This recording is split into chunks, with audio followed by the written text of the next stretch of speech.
Hello. Okay, you clicked on this video because you want to learn how to do a linked double crochet. So let's not waste any time and jump right in. Any stitch count will work with this. Literally any stitch count. You just need to add 2 at the end. So however many stitches you want for your project, I just went with an even 10. I need to add 2. Now these 2 chains don't count as a stitch. They are a builder for our first stitch. So here we go. With your added 2 in the second chain from the hook, and I highly recommend starting this in the back bump, go ahead and draw up a loop and keep it on your hook. In the next back bump over, draw up another loop and keep it on your hook. Now go ahead and yarn over and pull through 2 like a regular double crochet. Here you can see is the top of the stitch that we just worked. It's kind of laying off to the side. This is the top of the stitch. We're going to work in the sidebars of this stitch throughout your entire project. We're just going to ignore the top stitch sidebar, and the next sidebar down is the one we're going to work into. With linked double crochet, you will always see 3 bars on the side of your stitch. We are only going to work in that middle bar. We treat this middle bar right here as if it were a yarn over to a traditional double crochet. So go into that sidebar and draw up a loop. That is your yarn over. Now into the next chain or back bump over, go ahead and draw up a loop from there. And then pull through 2 like a regular double crochet. Now you can see here is the top of the stitch again. We have those 3 distinct sidebars on the side of each stitch. Again, we're just going to focus on this one, and now this one and this one are linked. So all of our sidebars will be linked as we go, and it creates a really beautiful texture. So going back into that sidebar, draw up a loop. Next, back bump over, draw up a loop. I made my chain a little too tight, so I'm kind of struggling with it. And work a double crochet. Just pull through 2, pull through 2. There's your sidebar, and now it's linked to the first 2 that you made. So we're going to go into that sidebar, draw up a loop. Next, back bump over, draw up a loop, pull through 2, pull through 2. There's our next sidebar we're going to work into. Do you see the line it's creating? I know your first row, it is easier to work it like this. After this first row, when we get off the chain, all of our work will be worked traditionally like this. So let's go into that next sidebar. Next back bump. Pull through 2 and pull through 2. And I have lost the slack on my yarn. Never fails, never. So let's just keep on going all the way to the end, and then I'll show you how to work up to the next row. So we pick up the sidebar, then we pick up the back bump, and we work our double crochet.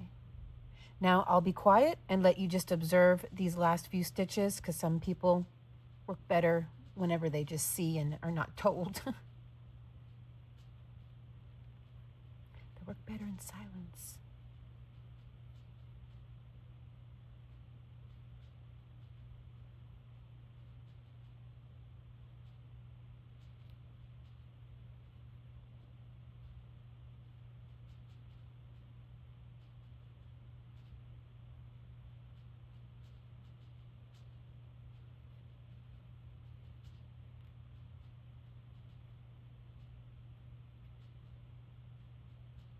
Let's work that last stitch together.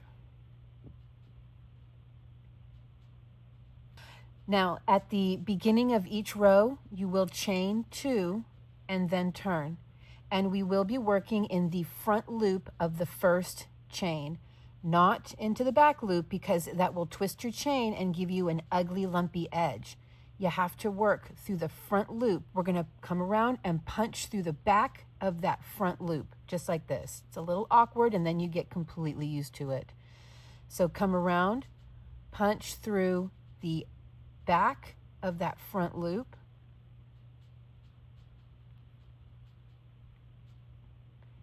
That we treat as the side bars. Now we work into the very, very first stitch. We don't skip any stitches. Draw up a loop, pull through 2, and pull through 2. And now we're off to the races, because, oh, I did make my chain just too tight. Now that we are off the chain, this is going to go by so much faster. So you see our side bar right there, the middle bar. Draw up a loop, next stitch over, and then just work your double crochet. There's our side bar. Next stitch over, double crochet. Side bar. Next stitch over, and there you go. And I'm going to work in silence again so that you can just see how the work works.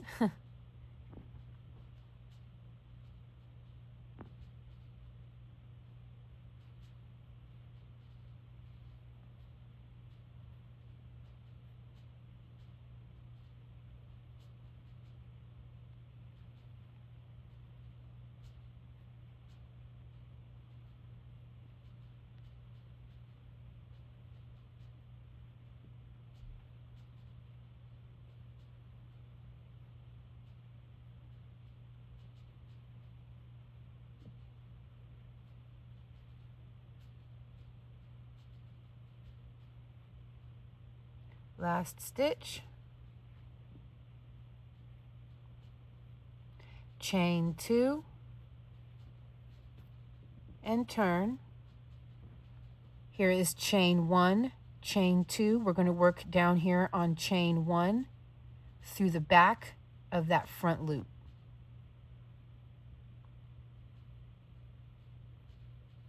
Then into the very, very first stitch. Side bar, top of the stitch over, work your double crochet. Very fast, very easy, and I mean, it has, for the most part, unless I'm following a pattern, it has completely, well, what I mean is unless I'm following a vintage pattern, it has completely replaced my double crochet. I have another video where I show you how to work a linked treble crochet. But it just works up so fast, so easy. It's perfect for blankets. It's perfect for purses, wallets, water bottle holders, cell phone, sling bags. It's a very tough stitch too. Very, very tough, because the stitches are all linked together. It does not have a lot of give. It has a little bit of give up and down, but side to side, it has almost no give. Almost. Let's work a little bit more together, and then that'll be it. Then you're off. Then you should go make something with this. Anything. Even just to swatch and get a feel for it.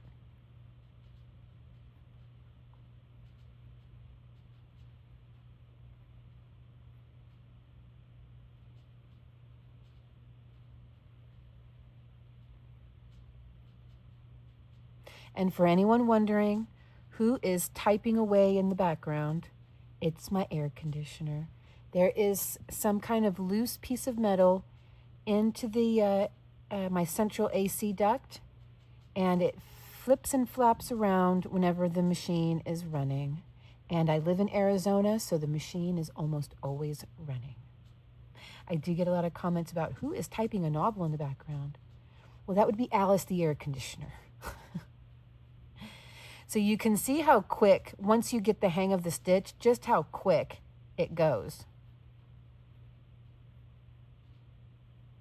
As long as you don't have a ball of yarn on the end of your hand that is holding you up because it is poorly wound. My fault, by the way. I'm the one who poorly wound it. Just keeps tugging and pulling and slowing me down. I am full of excuses, aren't I?